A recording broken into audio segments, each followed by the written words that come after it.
ادعمونا بلايك للفيديو واشتراك بالقناة، فهذا يدعمنا كثيرا.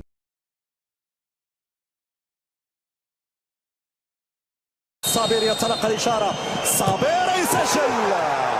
الصابر يعطي الأفضلية الآن للمنتخب المغربي. مشاهدينا الكرام، اشرب يا وليد اشرب. لازلنا في بدايات الركلات الترجيحية فعلا. هنا الكل يترقب. ياسين، يلا ياسين. بابلو سارابيا، هذا بابلو على فكرة أفضل من يجيد ركلات الترجيح. بابلو سارابيا أفضل من يجيد تنفيذ ركلات الجزاء، ولكن إن شاء الله يجيبها ياسين. إذا بابلو سارابيا يسعد لتنفيذ الركلة الأولى للمنتخب الإسباني. بابلو ياسين، كورتك يا ياسين، إن شاء الله كورتك يا ياسين. بابلو ياسين، ضاعت الأولى للمنتخب الإسباني. مشاهدينا الكرام، برافو ياسين، غطى الجهة اليسرى، اتجه للوجهة الصحيحة، الكرة تلمس القائم. 1-0 للمنتخب المغربي. لأن الركلة الثانية من سينفذ.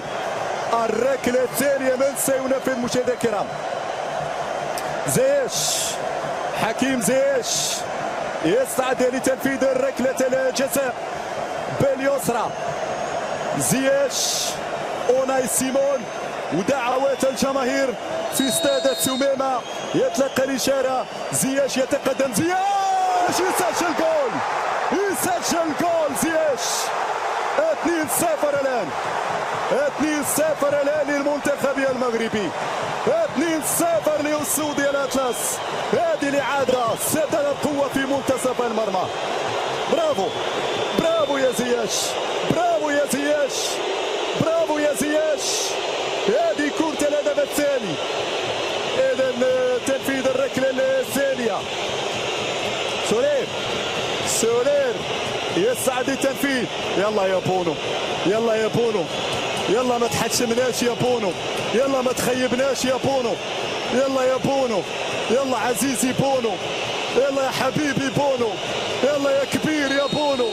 كورتك يا بونو.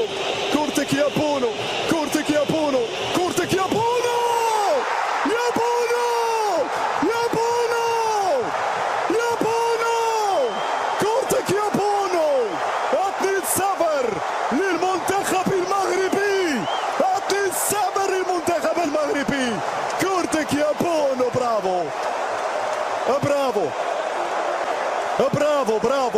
برافو. أمور لم تنتهي بعد في الركلة الثالثة للمنتخب المغربي. بدر بنون يستعد لتنفيذ ركلة الجزاء الآن. يلا يا بنون، ما حشمناش بونو، ما خيبناش بونو. قلت هذه كورتك يا كبير. بنون الآن. بنون يتقدم. بنون غير معقول يا بنون. في كرة كان ممكن تجي هدف. أنا تفاجأت حقيقة بنون ينفذ ركلة الترجيح. تفاجأت أن بنون ينفذ ركلة الترجيح، وأوناي سيمون اتجه للمكان المناسب. معليش يا بنون، يجيبها إن شاء الله بونو. يجيبها إن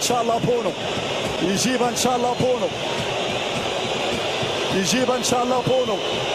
بوسكيتس يسعد لتنفيذ ركلة الجزاء. بوسكيتس. بونو، يلا يا بونو، يلا مرة أخرى. نطمع في المزيد يا بونو. بوسكيتس يتقدم.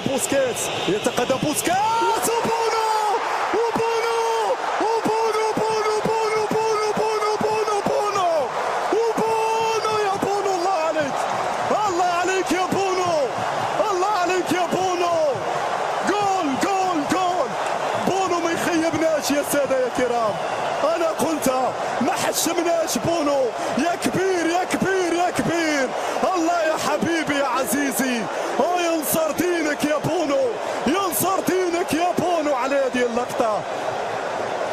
يقربنا للحلم، يقربنا للحلم، يقربنا للربع.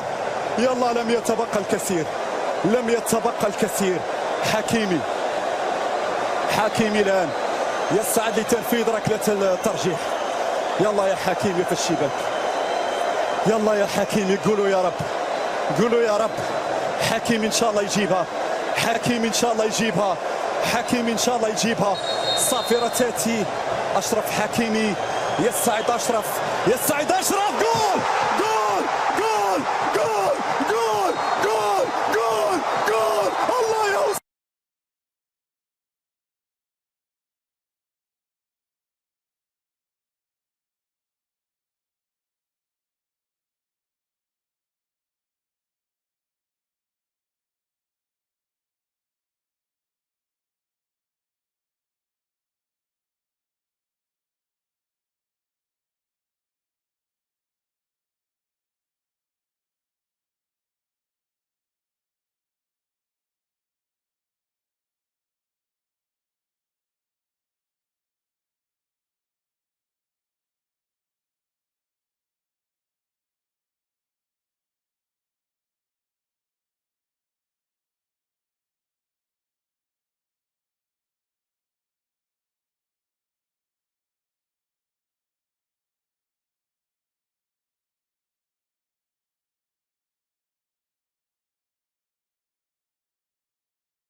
تضحية من أسد المغرب. تقرير: المرابط شارك مصابا ضد إسبانيا في كأس العالم. زعم تقرير صحفي مغربي منذ قليل اليوم الثلاثاء النجم سفيان الدين مرابط يشارك رغم إصابته أساسيا ضد إسبانيا في مباراة تجمع بينهما من دور 16 في منافسات كأس العالم قطر 2022. المنتخب المغربي تمكن من فرض التعادل السلبي على إسبانيا في أول 45 دقيقة من موقعة ثمن نهائي كأس العالم.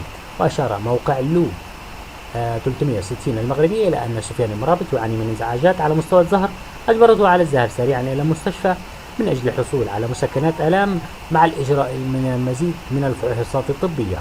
ويخوض مرابط لقاء إسبانيا مصابا لكن ذلك لم يمنع صاحب 26 عاما من تقديم مستويات جيدة أمام فريق المدرب لويس إنريكي.